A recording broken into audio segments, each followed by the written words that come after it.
Les câbles, c'est moche, mais le Wi-Fi, c'est beau. Le Wi-Fi, c'est une connexion Internet sans fil à votre routeur ou à votre box. Le Wi-Fi, c'est simple, enfin presque, hein. En tout cas, je vais essayer de vous expliquer simplement ce qu'est le Wi-Fi dans cette vidéo.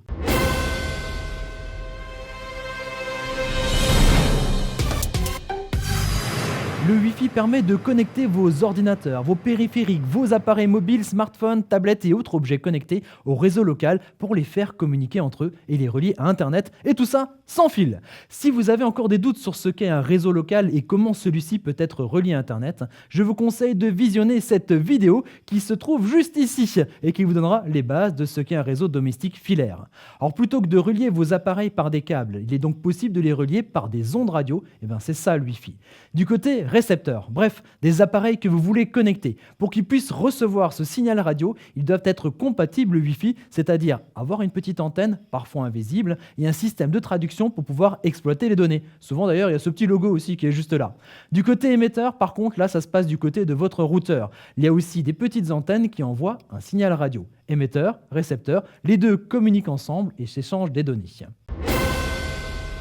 Votre Wi-Fi fait partie de votre réseau local. Vos appareils connectés au Wi-Fi accèdent à Internet en passant par le routeur puis le modem, comme les autres appareils branchés par des câbles classiques.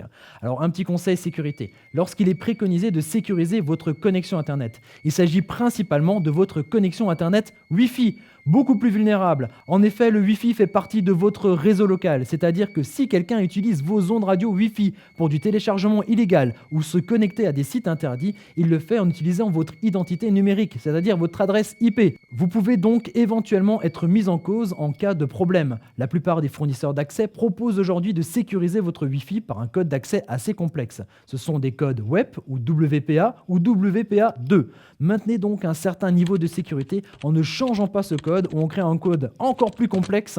Ne facilitez donc pas l'accès à votre réseau aux personnes malveillantes.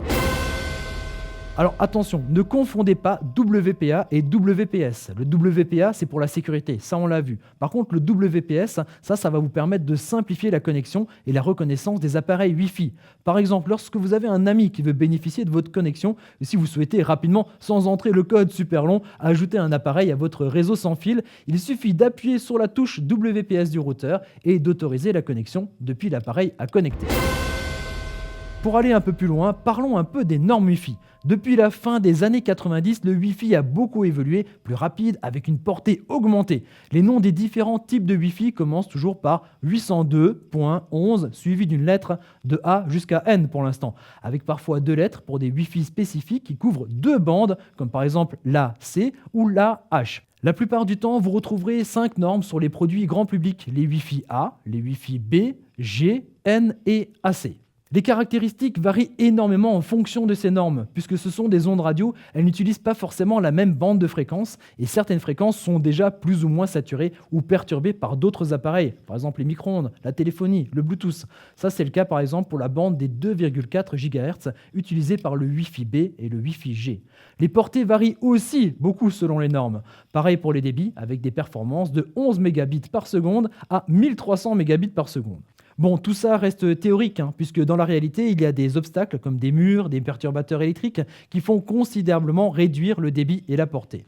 La compatibilité des différentes normes Wi-Fi est là aussi toute relative. La rétrocompatibilité est valable uniquement dans la même bande de fréquence.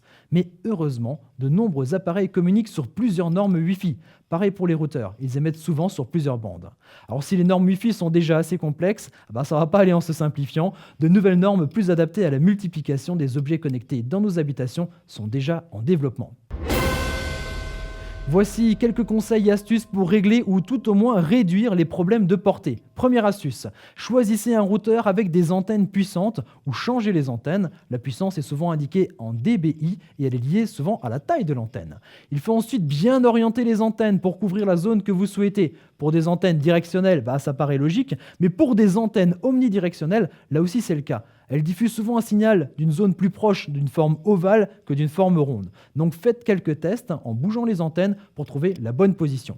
Deuxième astuce, si la zone à couvrir est encore plus grande et si vous pouvez par exemple installer des répéteurs Wi-Fi, alors c'est simple, on branche cet appareil sur une prise de secteur et en le connectant à votre routeur en Wi-Fi, celui-ci va relayer le signal et vous pouvez ainsi multiplier les répéteurs pour couvrir une zone toujours plus grande.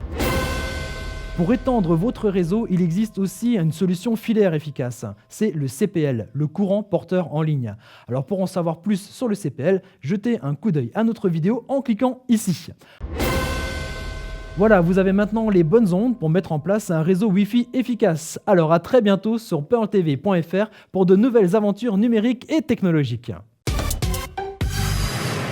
Envie d'en savoir plus? Alors retrouvez toutes nos vidéos sur notre chaîne YouTube en cliquant ici et rejoignez notre communauté Facebook en cliquant là pour toujours plus d'infos technologiques et de conseils pratiques.